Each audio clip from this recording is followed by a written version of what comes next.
Welcome to BSc fifth semester course on physical chemistry. आज मैं आपको एलिमेंट्री क्वांटम मैकेनिक्स सिखाऊंगा। मेरा नाम सुहास गवई है और ये मेरे कॉन्टैक्ट डिटेल्स है। आज के लेक्चर में हम तीन चीज़ें देखेंगे। पहला point Bohr's model of hydrogen atom and its defect, दूसरा पॉइंट कॉम्पटन इफेक्ट एंड तीसरा पॉइंट डी ब्रॉगली हाइपोथेसिस। अब हम देखते हैं Bohr's model of hydrogen atom. Bohr's atom model के थ्री इंपॉर्टेंट पोस्टुलेट हैं। तो फर्स्ट पोस्टुलेट ये कहता है कि किसी भी एटम में एक फिक्स न्यूक्लियस होता है और उसके अराउंड इलेक्ट्रॉन रिवॉल्व करते हैं। First postulate state that electron revolves around nucleus in a fix circular path. Bore ने उसे एक नाम दिया है ऑर्बिट्स या स्टेशनरी स्टेट।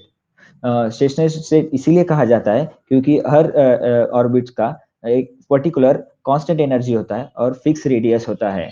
न्यूक्लियस के अराउंड जो सबसे क्लोजेस्ट सर्कुलर पाथ होता है उसको हम n=1 से डिनोट करते हैं और वो ग्राउंड स्टेट होता है। जैसे जैसे हम सर्कुलर पाथ का रेडियस बढ़ते जाता है वैसे वैसे उसका एनर्जी भी बढ़ते जाता है। ये हुआ बोर्स का first postulate.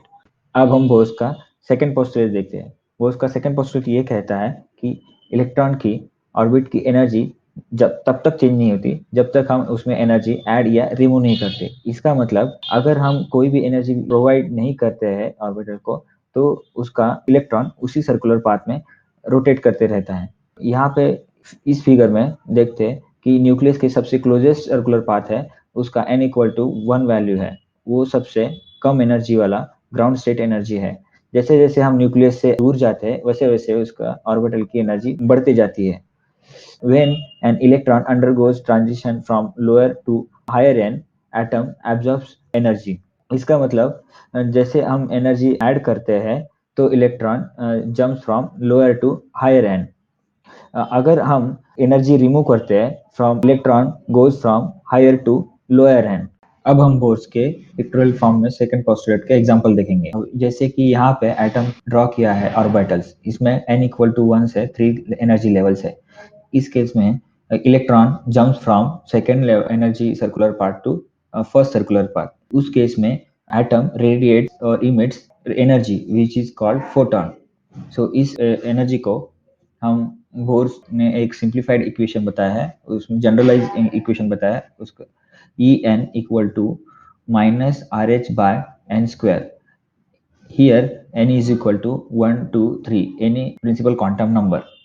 So change in energy जो होता है उसको हम डेल्टा ई से रिप्रेजेंट करते हैं और that is equal to E2 - E1। In this case electron is jumping from second state to first state. अब हम उसका सेकंड एग्जांपल देखते हैं। एग्जांपल में एनर्जी स्टेट n=1 से एनर्जी स्टेट n=2 में इलेक्ट्रॉन जंप करता है। ये इलेक्ट्रॉन तभी जंप करता है जब ये लाइट से फोटोन एनर्जी एब्जॉर्ब करता है, that is delta E = h nu। So इसका स्टेटमेंट ये है when an electron undergoes transition from lower to higher N so atom absorb energy. जब इलेक्ट्रॉन जंप करता है from one energy state to another energy state, उस case में atom energy absorb करता है या इमिट करता है। तो उस केस में फ्रीक्वेंसी के टर्म में उसका फॉर्मूला ये है nu equal to RH in bracket 1/n1² - 1/n2² bracket close. इस केस में n2 is always greater than n1 and where RH represent as a Rydberg constant। Based on this formula, Bohr defined the region of hydrogen atomic spectrum, that is when n=1 and n2 is greater than or equal to 2, the series name is Lyman series. When n1 is 2 and n2 is greater than or equal to 3, we call it Balmer series. When n1 is 3 and n2 is greater than or equal to 4, we call it Boston series। And when n1 is 4 and n2 is greater than or equal to 5, we call it bracket series। These are the four main series are there। Bore atomic model का third postulate एक quantity के बारे में बात करता है, वो है एंगुलर मोमेंटम ऑफ इलेक्ट्रॉन। इसके पहले हम देखते हैं व्हाट इज एंगुलर मोमेंटम। जब कोई स्पीशीज सर्कुलर पाथ में रोटेट करती विच हैविंग मास m और उसका सर्कुलर पाथ का रेडियस जो होता है r और विथ टेंजेंट वेलोसिटी v, तो उसका angular moment magnitude of angular momentum होता है इक्वल टू mvr। तो बोर का थर्ड पोस्टुलेट ये कहता है the orbits of an electronic motion are circular and are well defined and are such that the angular momentum of electron is quantized.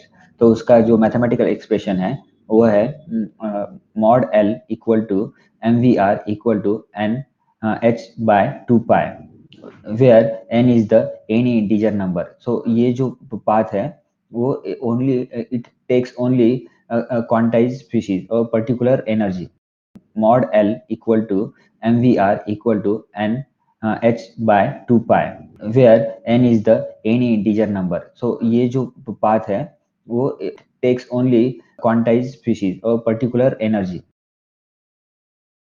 अब हम देखेंगे defects of Bohr model of hydrogen atom, मतलब failure of bore theory. सबसे पहले देखते हैं कि bore theory की इंपॉर्टेंट शॉर्टकमिंग क्या है।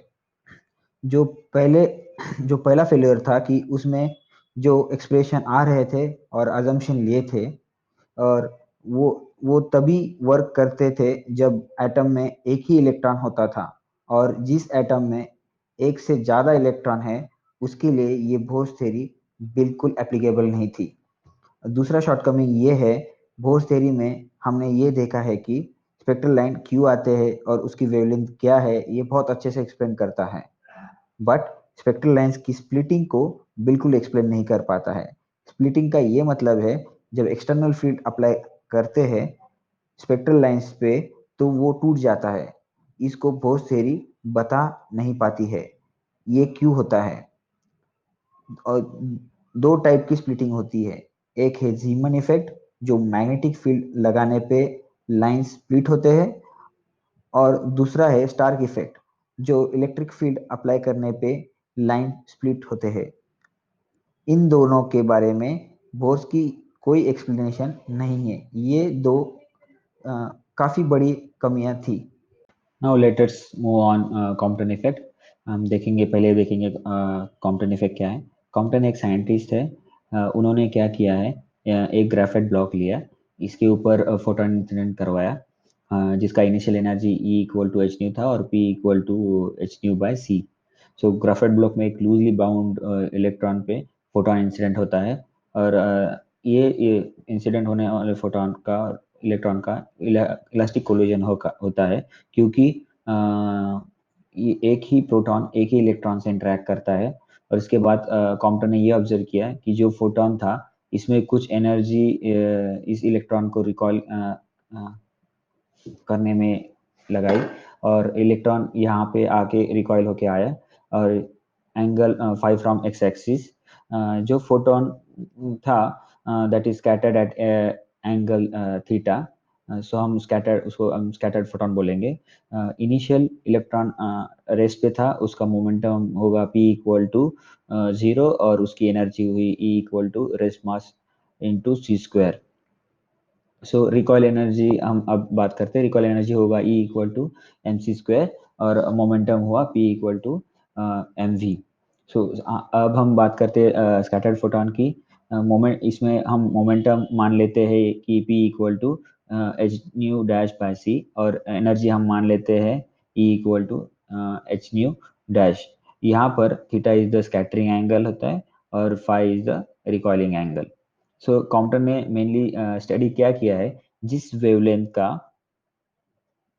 फोटोन इंसिडेंट करवाया हो, उसने ये ऑब्जर्व किया है कि जो आउटपुट मिल रहा है उसमें दो टाइप के लाइट रेज है ऑब्जर्व किया है। और एक लाइट रेज जिसका वेवलेंथ सेम था जैसे जैसे इंसिडेंट रेज थी, और जो सेकंड वेवलेंथ थी वो स्लाइटली ज़्यादा वेवलेंथ थी, और that is the lambda dash.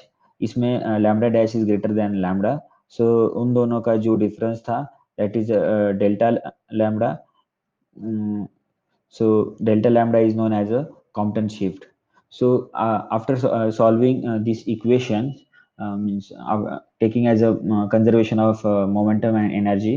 So after solving all equations, we get this final equation, which is Compton equation, that is delta lambda is equal to lambda c in bracket 1 minus cos theta. So इस case में lambda c is the Compton wavelength. Compton effect का simplified version ये है कि Compton ने ये observe किया कि सर्टन वेवलेंथ का एक्सरे है और एक्सरे ट्यूब से बाहर निकल रहा है, लेकिन स्कैटरिंग के बाद ज़्यादातर वेवलेंथ बदल रहा है। ये डिपेंड कर रहा है कि स्कैटरिंग एंगल पे। कॉम्पटन ने ये ऑब्जर्व किया है कि चेंज इन वेवलेंथ थीटा पर डिपेंड कर रहा है। Compton state that the frequency of radiation scattered by an atomic electron differs from frequency of the incident radiation, and this difference depends on direction in which the radiation is scattered. This effect called Compton effect. अब हम देखेंगे wave nature of matter. Scientist को बहुत मुश्किल हुआ है for defining the nature of light. मैंने experiment है जो कि लाइट को वेव नेचर दिखाता है, like interference, diffraction, polarisation, for example dispersion of white light into the spectrum by prism. और सम केसेस में लाइट पार्टिकल की तरह बिहेव करता है, for example photoelectric effect, Compton effect. Photoelectric effect defined by the Albert Einstein इन 1905। उसमें wave is a particle nature होता है। और एक साइंटिस्ट थे डी ब्रॉय, उन्होंने कहा कि जो लाइट वेव की तरह बिहेव करता है, क्या पार्टिकल भी वेव की तरह बिहेव कर सकता है? उन्होंने वेवलेंथ का एक एक्सप्रेशन भी दिया है पार्टिकल के लिए। इस वेवलेंथ को हम बोलते हैं D Broglie wavelength. D Broglie wavelength is equal to h by p, where p is the momentum of the particle. If particle has some mass m and velocity v, then the de Broglie wavelength is equal to h by mv. Lee de Broglie hypothesizes that both light and matter obey this equation. Thus, electrons should have wave characteristic. ली de Broglie का यह hypothesis एक famous scientist ने experimentally prove किया। उनका नाम है GP Thompson. उनको इस एक्सपेरिमेंट के लिए नोबेल प्राइज भी प्रदान किया गया। उन्होंने इलेक्ट्रॉन बीम को डबल स्लिट से पास किया और स्क्रीन पे इंटरफेरेंस ऑब्जर्व किया। पहले इंटरफेरेंस ओनली वेव के लिए ही ऑब्जर्व किया जाता था, लेकिन इलेक्ट्रॉन एज अ पार्टिकल उसके लिए भी इंटरफेरेंस ऑब्जर्व किया गया। तो ये इसको तुम इस फिगर में देख सकते हो। ऊपर एक्सरे डिफ्रैक्शन पैटर्न है और नीचे में इलेक्ट्रॉन डिफ्रैक्शन पैटर्न है। Electron diffraction pattern magnetic field और अप्लाई करके काफ़ी क्लियर इमेज लेके आ सकते हैं। और इस टेक्निक का यूज इलेक्ट्रॉन माइक्रोस्कोप में मॉलिक्यूलर स्ट्रक्चर को ढूंढने में होने लगा है।